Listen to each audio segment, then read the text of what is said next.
Hello viewers, स्वागत है आप सबका हमारे चैनल पर। अपनी कुंडली विश्लेषण करवाते हुए कुछ पर्टिकुलर क्वेश्चंस कुछ लोगों की ओर से रहते हैं। उसमें से एक सवाल ये होता है कि हमारी प्रॉपर्टी कब बनेगी, खुद का मकान कब बनेगा, कुंडली में कोई ग्रह योग अगर है तो वो कब फलित होगा, और मेनली वो कौन से प्लैनेट्स होते हैं जो ये ग्रह योग बनाते हैं, जिस वजह से एक व्यक्ति अपनी प्रॉपर्टी, ज़मीन, जायदाद बना पाता है और अपना एक खुद का मकान बना पाता है। तो देखिए, कुंडली में चौथा भाव प्रॉपर्टी के लिए मुख्य रूप से देखा जाता है। चतुर्थ भाव से व्यक्ति की स्वयं की बनाई हुई जो संपत्ति है उसको देखा जाता है। अगर कुंडली के चौथे भाव पर शुभ ग्रह का प्रभाव अधिक हो तो व्यक्ति स्वयं की भूमि बनाता है, अपनी ज़मीन जायदाद बनाता है। और जन्म कुंडली में ज्योतिष शास्त्र में मंगल को भूमि का कार्यग्रह माना गया है, चौथे भाव का कार्यग्रह माना गया है। इसलिए अपना मकान बनाने के लिए मंगल की स्थिति कुंडली में शुभ और बली होनी चाहिए। मंगल का संबंध जब जन्म कुंडली में चतुर्थ भाव और चतुर्थ भाव स्वामी से बनता है तो व्यक्ति अपने जीवन में कभी ना कभी खुद की प्रॉपर्टी ज़रूर बनाता है। मंगल अगर भूमि है तो शनि कंस्ट्रक्शन है। कंस्ट्रक्शन में काम आने वाली जितनी भी चीज़ें हैं जैसे कि सीमेंट, चूना, बजरी, ये सब का कारक ग्रह जो है वो शनि है। इसलिए मंगल के साथ साथ शनि का कुंडली में शुभ और मजबूत होना एक अच्छा प्रॉपर्टी सुख देता है। जीवन में अपना घर बनाने की ख्वाहिश यानी इच्छा पूर्ति होगी या नहीं, उसके लिए कुंडली का एकादश भाव जो इच्छा पूर्ति और सोर्स ऑफ इनकम का भी है वो भी शुभ स्थिति में होना ज़रूरी है। जन्म कुंडली में जब एकादश भाव का संबंध चतुर्थ भाव से बनता है तो व्यक्ति एक से अधिक मकान बनाता है, लेकिन यह संबंध शुभ और बली होना चाहिए। यानी एकादश भाव स्वामी और चतुर्थ भाव स्वामी दोनों शुभ स्थिति में मजबूत होकर आपस में संबंध बना रहे हों, वो युति के द्वारा हो, दृष्टि के द्वारा हो, तो प्रॉपर्टी सुख निश्चित रूप से मिलता है। एकादश भाव का स्वामी अगर चतुर्थ भाव में स्थित हो तो इस भाव की वृद्धि करता है और एक से अधिक मकान होते हैं। और अगर चतुर्थ भाव का स्वामी एकादश भाव में स्थित हो तो व्यक्ति की इनकम जो है वो प्रॉपर्टी से हासिल होती है या प्रॉपर्टी से लाभ हासिल होता है। जन्म कुंडली में लग्नेश, चतुर्थेश और मंगल का संबंध बनने पर व्यक्ति अच्छी प्रॉपर्टी और भूमि सुख प्राप्त करता है या अपना मकान बनाता है। जन्म कुंडली में चतुर्थ और द्वादश भाव का शुभ और मजबूत संबंध बनने पर व्यक्ति घर से दूर प्रॉपर्टी प्राप्त करता है। चौथे भाव का स्वामी द्वादश भाव में हो तो विदेश में घर बनाकर व्यक्ति वहाँ बस जाता है। जन्म कुंडली में अगर चतुर्थ, अष्टम और एकादश भाव का संबंध बन रहा हो तो व्यक्ति को पैतृक संपत्ति मिलती है। और इसके अलावा कुंडली में बृहस्पति ग्रह का संबंध अष्टम भाव से बन रहा हो तो भी व्यक्ति को पैतृक संपत्ति मिलती है। चतुर्थ, अष्टम और एकादश का संबंध बनने पर व्यक्ति जीवन में अपनी संपत्ति ज़रूर बना सकता है और हो सकता है कि वे अपने बड़े भाई बहन और सोशल सर्कल जैसे कि अपने मित्रों के सहयोग से मकान बनाए। इन सब कंडीशंस के अलावा मुख्य रूप से कुंडली में मंगल और शनि का संबंध चतुर्थ भाव या भावेश इनकी दशाओं से बने तो एक घर का निर्माण होता है। अपना खुद का घर बनाने में मंगल और शनि की भूमिका मुख्य मानी ही गई है, क्योंकि मंगल भूमि का कारक है तो शनि निर्माण है, कंस्ट्रक्शन है।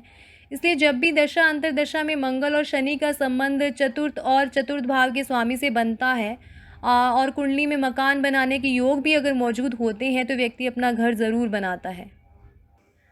पर मंगल अगर अकेला चतुर्थ भाव में स्थित हो तो अपनी प्रॉपर्टी होते हुए भी व्यक्ति को उससे कलह ही प्राप्त होते हैं, यानी डिस्प्यूट्स बने रहते हैं, प्रॉपर्टी को लेकर कोई ना कोई विवाद बना रहता है। चतुर्थ भाव और चतुर्थेश पर शुभ ग्रहों का प्रभाव अपने घर का सुख देता है, तो वहीं पाप और अशुभ ग्रहों का प्रभाव घर के सुख में कमी ला देता है और व्यक्ति अपना घर नहीं बना पाता। इसके अलावा कुंडली में अगर चतुर्थ का संबंध अष्टम से बन रहा हो तो संपत्ति मिलने में अड़चनें हो सकती हैं, और जो योग जन्म कुंडली में दिखते हैं वही योग अगर स्ट्रॉन्ग पोजीशन में नवांश में भी मौजूद हो तो ही हम निश्चित रूप से कह सकते हैं कि उस व्यक्ति को अपने जीवन में अपने मकान का सुख मिलेगा। और भूमि से संबंधित जितने भी सभी योग हैं वो चतुर्थांश कुंडली जो डिविजनल चार्ट होता है उसमें भी मिलने आवश्यक हैं। चतुर्थांश कुंडली का लग्न, लग्नेश, चतुर्थ भाव, चतुर्थेश और मंगल की स्थिति का विश्लेषण ज़रूर करना चाहिए। ये सब अगर स्ट्रॉन्ग है तो व्यक्ति मकान बनाने में सफल रहता है। मकान या भूमि से संबंधित ग्रह जन्म कुंडली, नवांश कुंडली और चतुर्थांश कुंडली तीनों में अगर बली हैं तो बिना किसी रुकावटों के व्यक्ति का अपना मकान बन जाता है और एक से ज़्यादा प्रॉपर्टी का वो मालिक भी हो सकता है। जितने बली स्ट्रॉन्ग योग होंगे उतना अच्छा घर होगा, और योग अगर कमज़ोर होते जाएंगे तो घर बनाने में उतनी ही अधिक परेशानियों का सामना करना पड़ सकता है।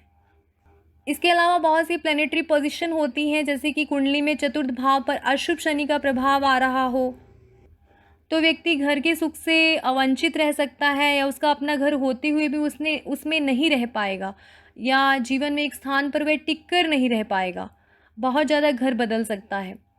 चतुर्थ भाव का संबंध अगर छठे भाव से बन रहा हो तो वहाँ दो बातें हो सकती हैं। व्यक्ति को ज़मीन से संबंधित कोर्ट केस आदि का सामना भी करना पड़ सकता है, और चतुर्थ भाव का संबंध छठे भाव से बनने पर व्यक्ति बैंक से लोन लेकर या किसी अन्य स्थान से लोन लेकर घर बनाता है। चतुर्थ भाव का संबंध यदि दूसरे भाव से बन रहा हो तो व्यक्ति को अपनी माता और ननिहाल पक्ष की ओर से भूमि का लाभ होता है, प्रॉपर्टी हासिल होती है। इसी तरह चतुर्थ का संबंध नवम भाव से बन रहा हो तो व्यक्ति को अपने पिता से भूमि लाभ हो सकता है।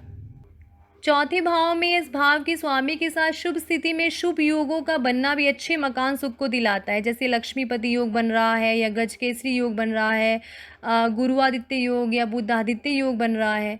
चौथा भाव भावेश का शुभ कर्तरी आदि शुभ योगों से युक्त होना या दृष्ट होना मकान बनाने और अपने मकान का सुख देने में जो है वो बहुत हेल्पफुल रहता है। अब प्रश्न ये आता है कि अगर कुंडली में अपने मकान के सुख का योग है, ये योग बने हुए हैं, तो कब मकान बनेगा या किस समय पर वो मकान का सुख उस व्यक्ति को मिलेगा। इसके लिए चौथे भाव और इस भाव से जुड़े हुए जो ग्रह दशा होंगी और चौथे भाव भावेश से संबंध बनाने वाले ग्रहों की दशा होगी और चौथे भाव के स्वामी ग्रह का शुभ गोचर का समय होगा, तो हम कह सकते हैं कि वह व्यक्ति मकान खरीदेगा या बनाएगा। उसी समय में व्यक्ति मकान बनाएगा भी और उसमें निवास भी करेगा और उसे मकान सुख मिलता है। कुंडली में मकान खरीदने या बनाने के योग होने पर शुभ और स्ट्रॉन्ग मंगल की महादशा अंतरदशा का भी बहुत इम्पॉर्टेंट रोल होता है। कुंडली का हर भाव, हर ग्रह, उसकी राशि, उसकी स्थिति, दशा, गोचर देखकर हर व्यक्ति के जीवन में मकान सुख और प्रॉपर्टी सुख को जाना जा सकता है। कुंडली के ग्रह योगों से जुड़े आर्टिकल समय समय पर हमारे फेसबुक पेज और टेलीग्राम ग्रुप में पोस्ट किए जाते हैं। डिस्क्रिप्शन बॉक्स में दिए गए लिंक्स पर क्लिक करके आप हमें वहां ज्वाइन कर सकते हैं। और अपनी कुंडली से जुड़ा आपका कोई सवाल है तो वेबसाइट और व्हाट्सएप मैसेज के द्वारा अपनी कंसल्टेशन आप बुक कर सकते हैं। वीडियो अगर आपको इन्फॉर्मेटिव लगी हो तो इसे लाइक और शेयर करना न भूलें। इसी तरह के कुछ और इन्फॉर्मेटिव टॉपिक के साथ मिलते हैं नेक्स्ट वीडियो में। धन्यवाद।